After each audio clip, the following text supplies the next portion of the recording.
Good morning, everybody, and welcome to the Ask Weldon Show, episode 172, Music, Sleep, and Growth. We're actually going to... The trajectory of the show today goes a little bit like this. Oh, good. Interesting question. Ooh, interesting question. Whoa. So, just a bit of a warning, maybe a trigger warning, I don't know, for the third question. If you're having issues with suicide or things like that, and you don't want to hear about it, maybe step away from question number 3. But otherwise, I just wanted to say that it's not in the title because I didn't want to like market, trauma or anything like that. But it is something that I'm not going to avoid because this show is all about rawness and vulnerability and getting out there and talking about stuff. So yeah, why don't we jump into it? Updates for me. It's the weekend, guys. The weekend show is here, and not much has changed, as you can see, since it's a daily chalk show. But yeah, still nothing to report. My baby is still inside its mother's stomach. So soon I will be a 4-time father, but not today. Still waiting. The due date was 2 days ago. Quite normal. All of our children have been late. So let's see how that one goes. And I'll keep you guys informed. It could be. Now, this is just a hypothesis, right? It could be that I might miss a show or two when the baby comes. I don't know. I've just heard that sometimes having a newborn gets a little tough. You lose a little bit of sleep, something. So yeah, I might miss a show. I don't know, but I will definitely keep you updated on that on Twitch and Twitter. So if you don't follow me on Twitch and Twitter, it's the best place to get status updates. On Twitch, you can put up channel updates that go out to your followers, or you can just check the channel update category. On Twitter, obviously, you will see the tweet if you go to my profile. It says hey, no show today, sorry. For those of you who are wondering what I'm talking about, this show is actually a live show, 7:30 p.m., at least right now, till the time zone change in a week. Los Angeles time on twitch.tv/mindgamesweldon to catch the live show. There's a pre and post show before I record this one for YouTube. So it's super fun. We have a lot of fun questions. Today we got to talk about erections. Just a tip for you guys to go and check out the Twitch show. Anyway, should we jump right into question number 1 today from Abdul? I got to turn the volume down. I just realized it's super, super high. League of Legends sound.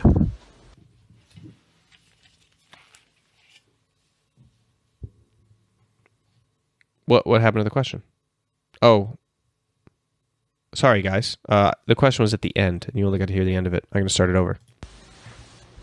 So if I'm trying to get more focused instead of a game, is it okay if I listen to music, or should I just not listen to music and have no sound, or just League of Legends sound? All right. So this is a question I get a lot. I'm trying to get more focus. Should I turn off my sound, like music? Should I turn off my game sound? What should I do? So let's jump into the science of it. The science shows that if you are listening to music, you are distracted. Sorry to say. But most people don't listen to music, okay? Most people have music playing and it has an effect on them, but they're not actually listening to it. It's not taking their attention. So,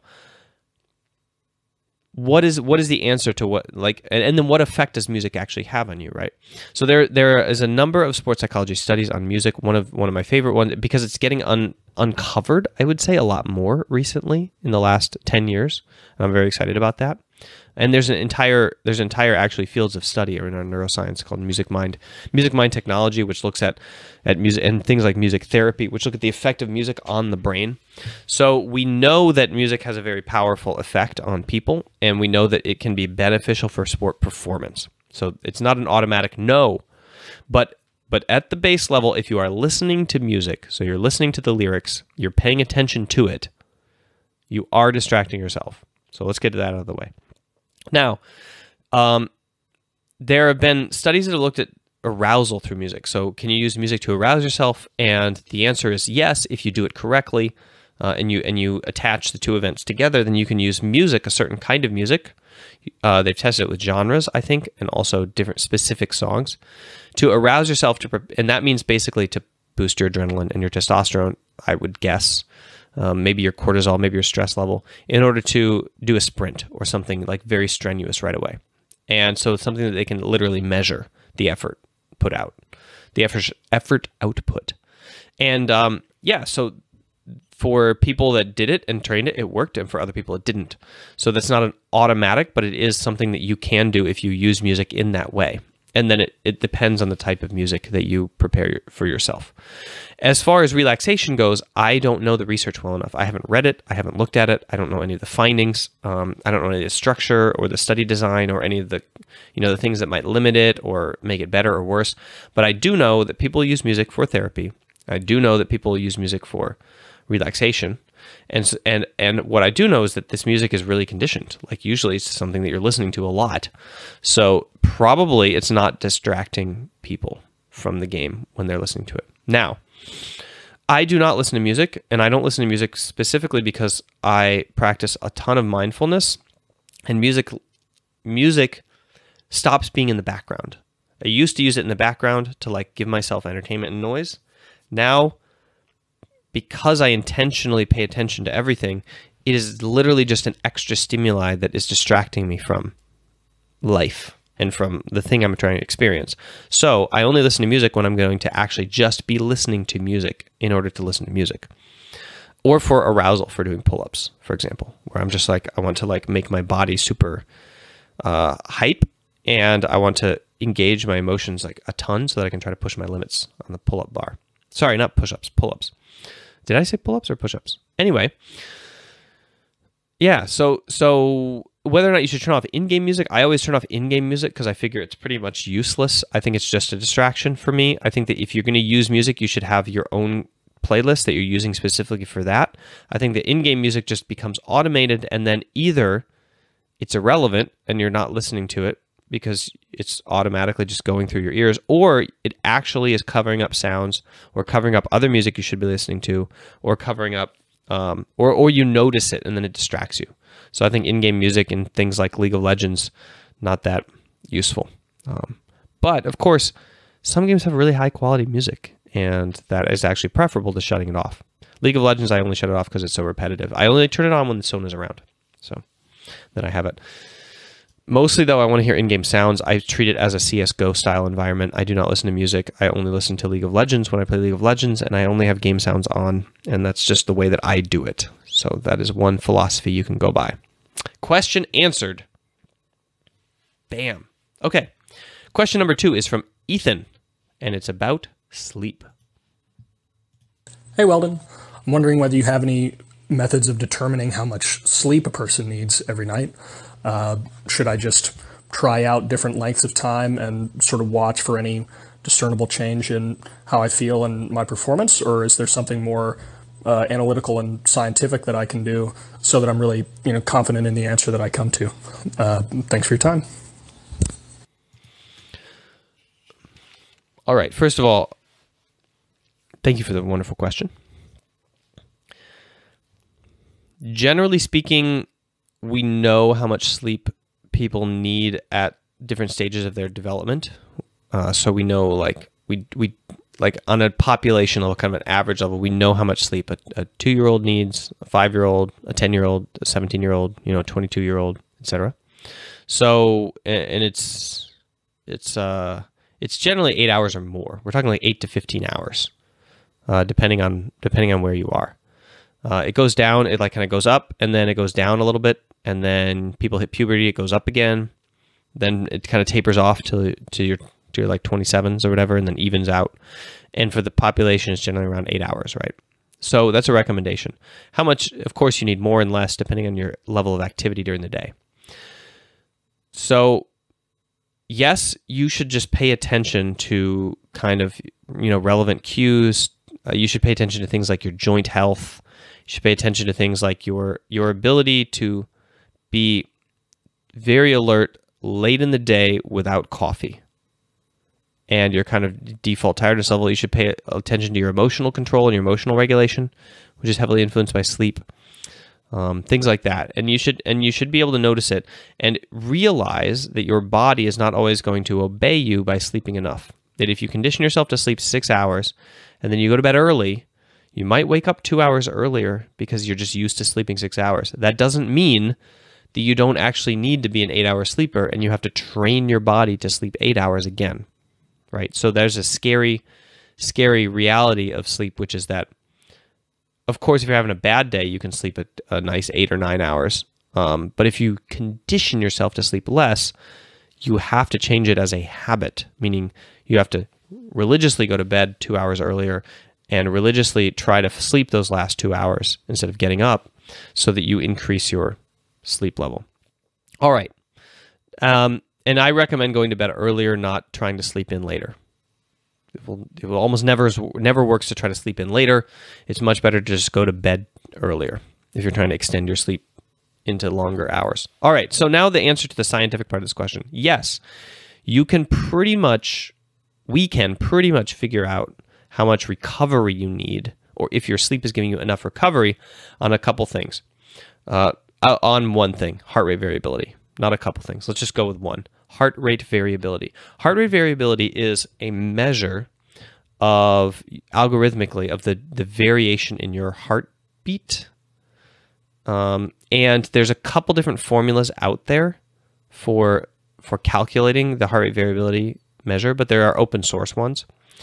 And it is essentially a way of measuring your brain through your heart. Okay, so what we're seeing here is not your heartbeat or your heart rate.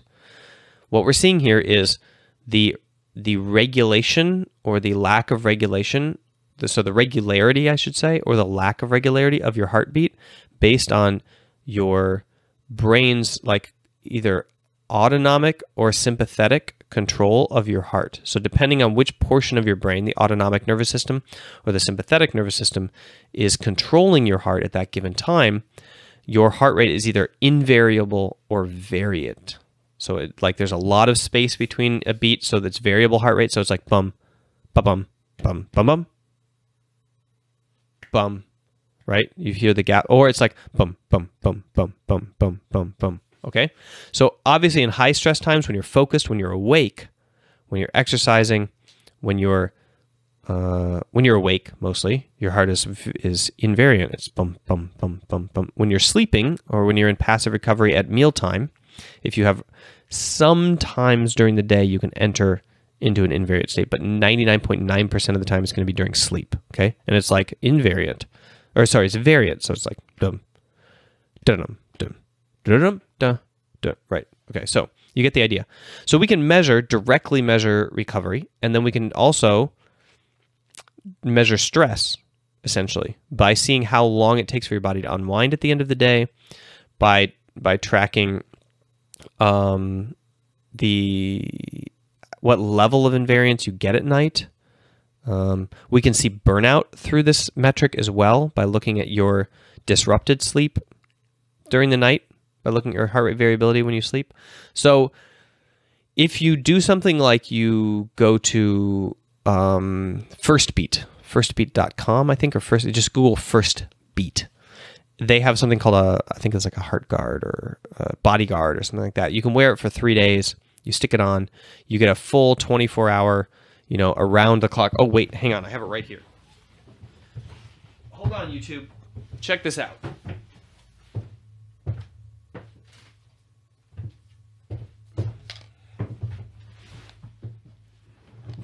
All right, so you wear it like this, see, and it looks kind of like this.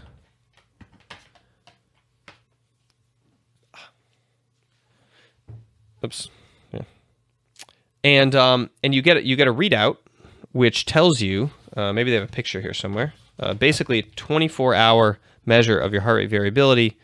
And your it's like a lifestyle assessment, right? So you can measure your stress level and your recovery level and your sleep quality in relation to what you're doing, right? Because we can't tell you your sleep quality and how much you should sleep without measuring how stressed you are during the day that you need to recover from, because sleep is a recovery system, right? It's not just whatever.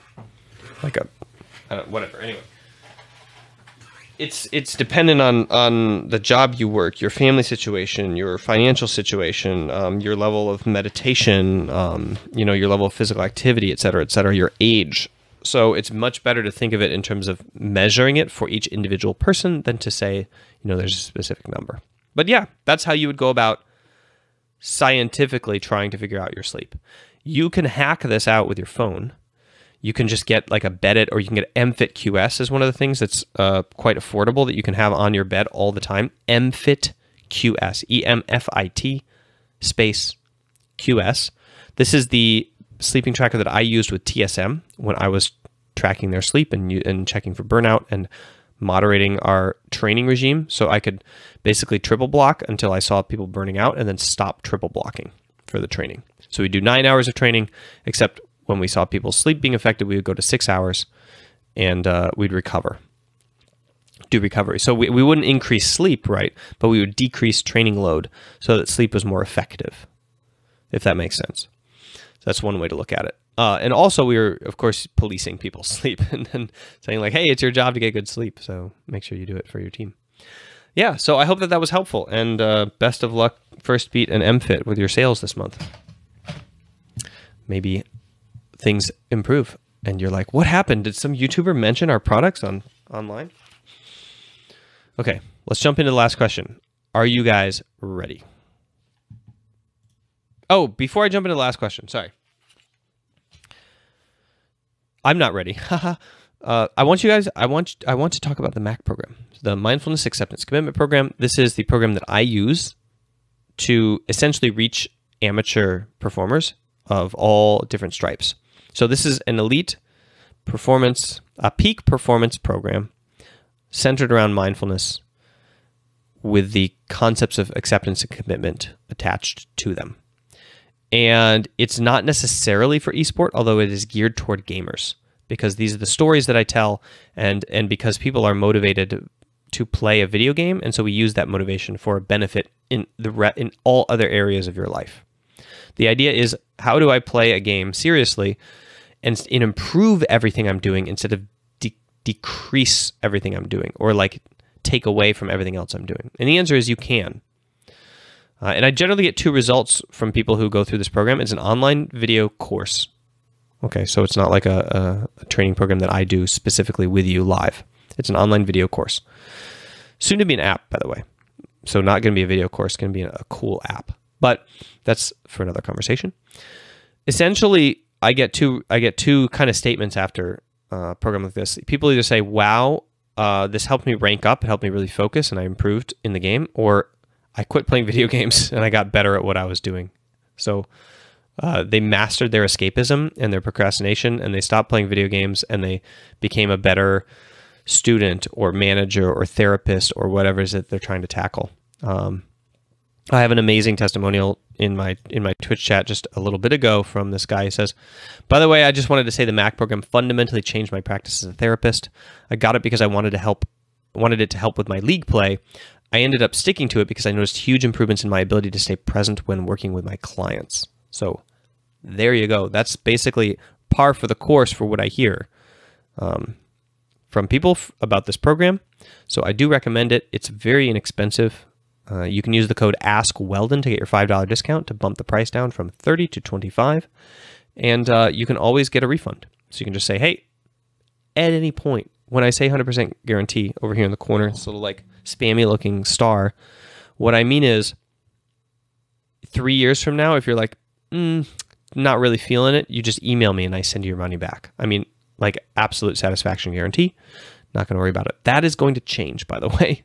That is something that I could only do for the first 3 years of this program, the first 3 versions of this program. But now that I'm making it into an app, that I need to have some sort of other system. So anyway, now let's jump into the last question, you guys.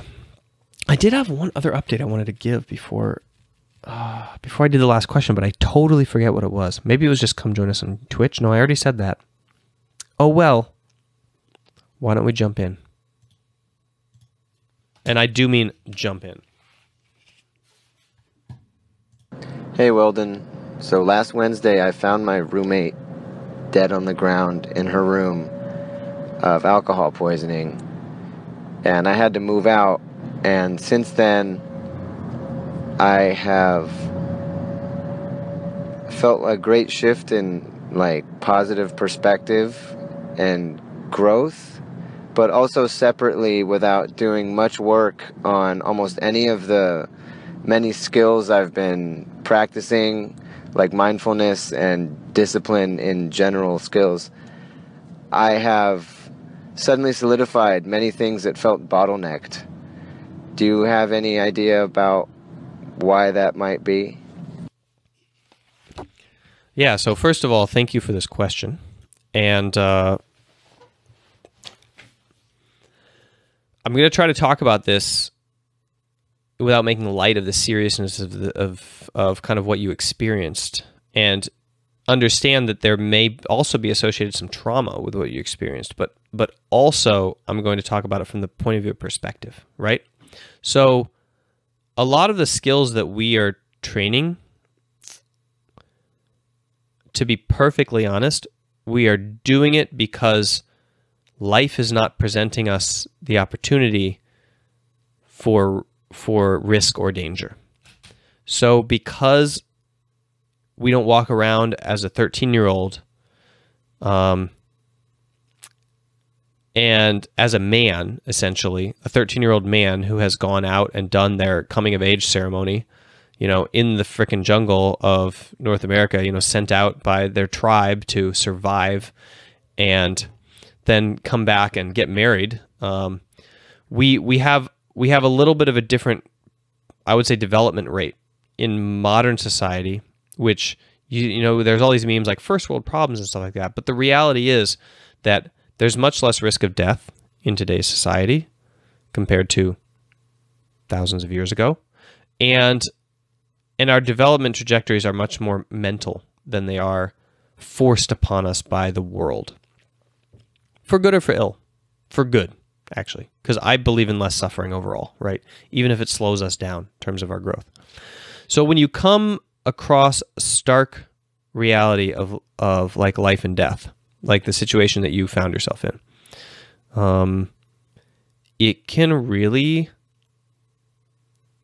give you focus and perspective, and in the best possible way. In the same way that parents who have kids, people think, oh, they're motivated by their kid. Like, yeah, maybe. Or they're motivated by the process of the creation of life and how close their spouse came to death when they were delivering their child. That can also be something that they were motivated by when they realized that, like, oh, this isn't a very surefire process, like my wife literally almost died, when she went through that. Or, you meet all these people when you have babies, and you meet all these people who tried to have babies and whose babies died or whose wives died. And you get much closer to the process of existence. And it kind of, brings you to another level, I would say. It graduates you quickly. It's kind of like getting an experience boost in a game. So as far as the mechanism for why it is that you're having breakthroughs, I would say it's attention and drive. I would say you're much more like, everybody has a performance framework. Everybody has a drive, right? It's there.